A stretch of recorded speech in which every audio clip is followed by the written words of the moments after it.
So, it's been the better part of a month since Fntastic and their delayed post-apocalyptic MMO survival game, The Day Before, uploaded this banger to YouTube, Post-Apocalyptic Spa.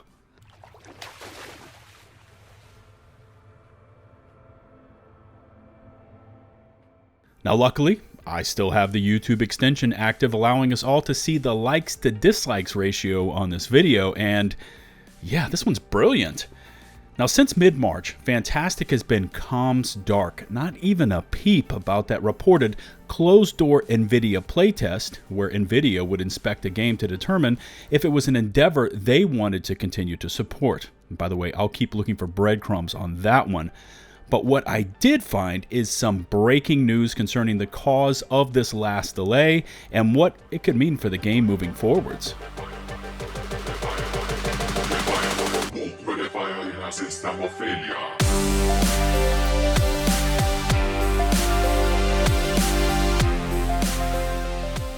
What's going on, everybody? It's LukeTheDuke and welcome back to the channel.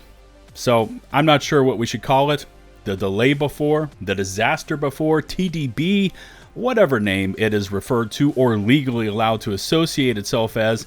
Yeah, it's back at it after their dreadful mismanagement and the inability to secure the name itself the day before for the game they have reportedly claimed to have had in development for over 4 years. And here's a quick recap to get us up to the present.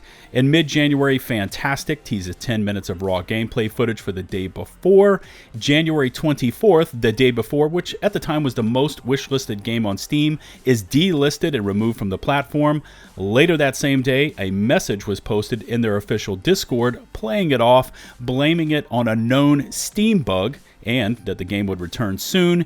This Discord message has since been deleted, as it was proven to be a lie. January 25th, Fntastic posted a message on Twitter claiming they only just found out about a trademark dispute for the name itself the day before that has resulted in them having to delist the game on Steam. Now, I've shown you here on the channel that the initial trademark was filed for months before their claimed discovery date of January 19th, and that this too was a lie. The following day, January 26th, the two brothers, Edward and Eisen, give IGN an interview explaining the trademark issues with the name itself, and, oh by the way, bombshell time, they were going to delay the game yet again, originally scheduled for March the 1st up until November the 10th, and oh by the way, the 10 minutes of raw gameplay footage was also delayed. February 2nd, they do finally air the 10 minutes of footage. It is extremely underwhelming, and the subsequent upload was hit with a DMCA strike and removed from their YouTube channel.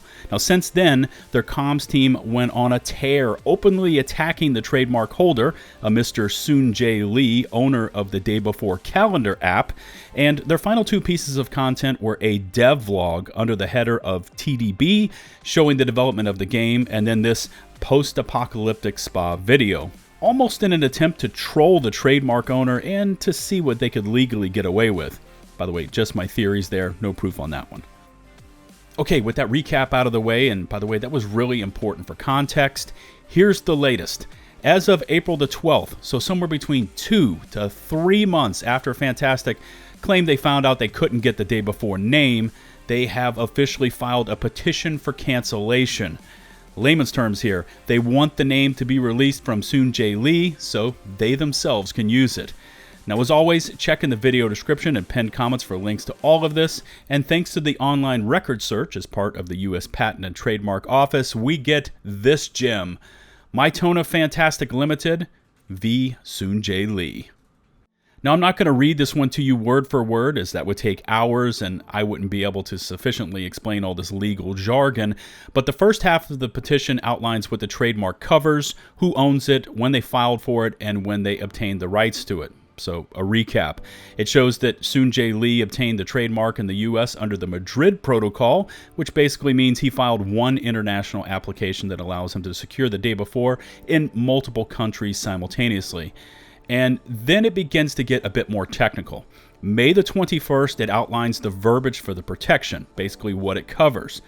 Then on July the 12th, that verbiage is amended to cover much more than it originally outlined, and this is a very important detail.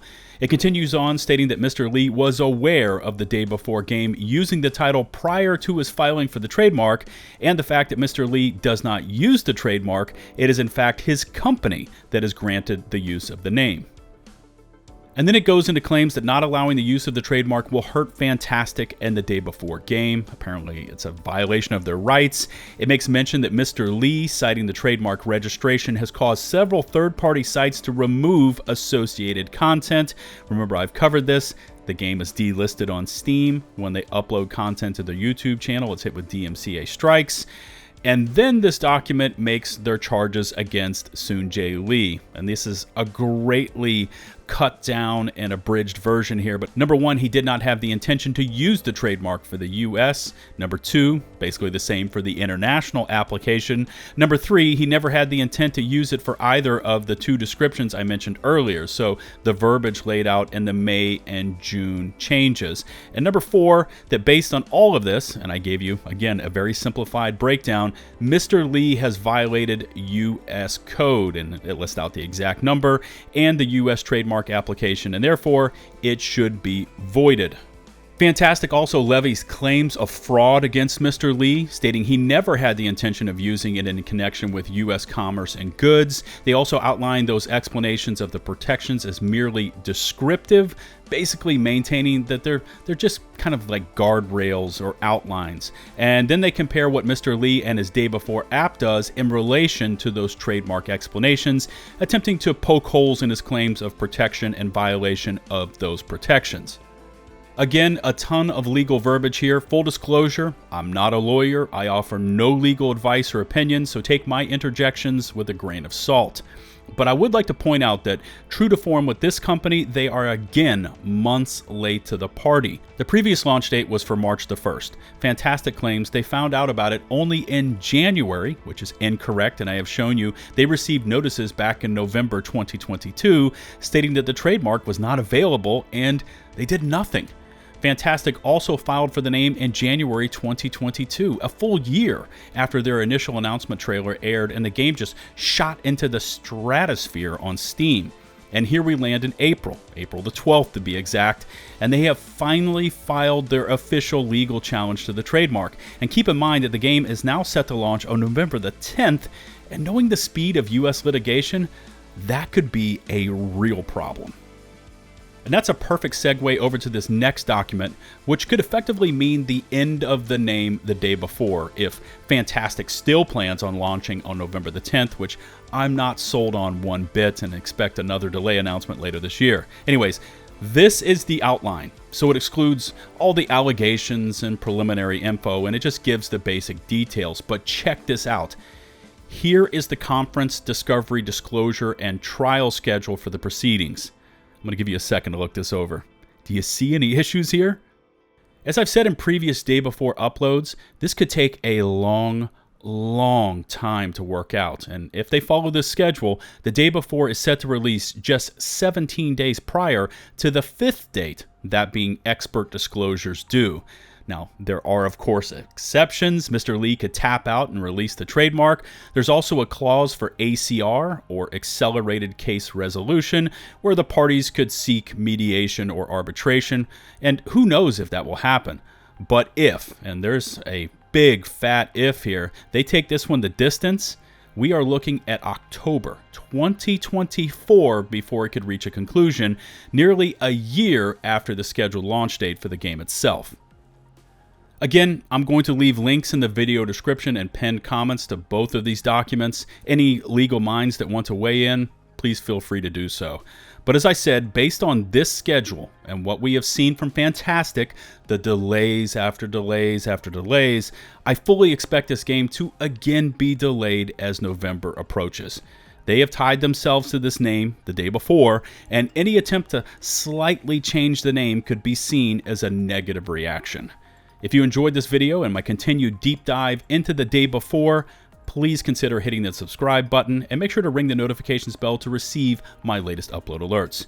You can find and follow me on Twitch, Twitter, and over in my open community Discord server, links to all of which can be found in the video description and pinned comments below.